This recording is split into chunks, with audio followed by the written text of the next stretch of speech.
Seriously. That's because Frank's worked there for 25 years and he's retiring. It was a nice gesture. You spoiled the whole thing by laughing. They were playing Wind Beneath My Wings and he was singing along. I thought it was a joke. You were the only joke. Oh, whatever. The windows were beginning to steam up, so Alice reached down and turned the heating on, knowing it was going to be a long week. She'd get the sideways smirks from her colleagues who would gossip among themselves about who had the most embarrassing partner. There was little doubt it was her. She knew this had always been likely to happen, but there was only so long she could get away with hiding her husband. She was surprised he'd worn the required suit instead of one of his collection of Manchester City shirts. At least nobody had got him onto the subject of football. After taking the turn onto Eccles Old Road, Alice accelerated, heading towards the hospital. The road was empty, but the traffic lights were glowing crimson anyway. Typical.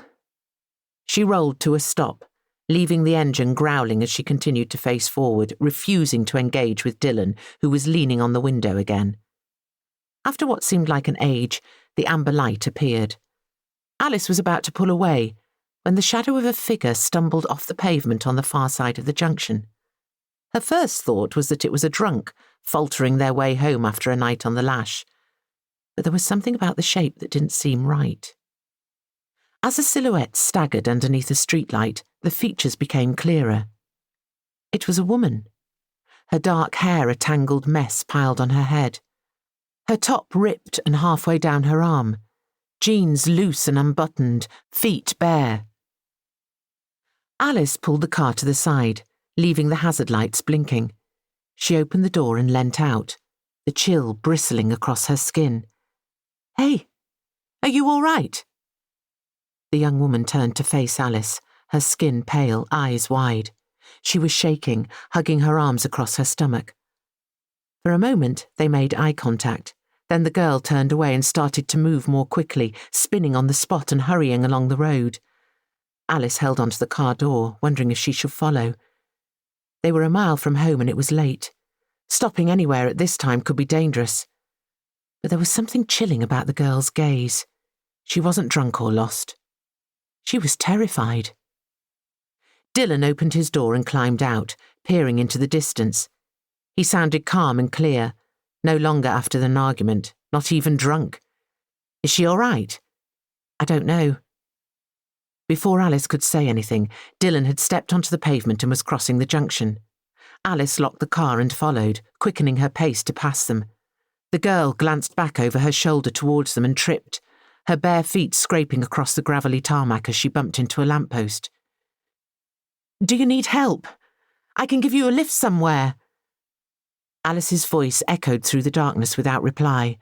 The girl tried to run, but there was no strength in her legs and she was off balance. She lurched sideways, entangling herself in a hedge. As Alice approached, she saw the blood smeared across the girl's midriff, the red seeping in all directions across her white top, like a macabre Rorschach image. The girl kept one hand on her stomach, using the other to try to push herself out of the raking greenery. "Are you okay?" The girl opened her mouth to answer, just as Dylan arrived at Alice's shoulder. Her eyes flickered towards him, and then she screamed. Alice winced as the banshee shrill pierced her ears. She pushed her hand across her husband's chest and forced him away, pointing towards the other side of the road, not needing to say anything as he did as he'd silently been told. The girl was out of breath, panting as her shriek dissipated to a whimper. "What happened?" Alice asked. The girl continued gasping, watching Dylan cross the road as she allowed Alice to lift her out of the hedge. Her hands were covered in blood, leaving a palm print on Alice's coat as she leant on her for support. She continued glancing nervously across the road. "He's my husband," Alice whispered. "You're safe.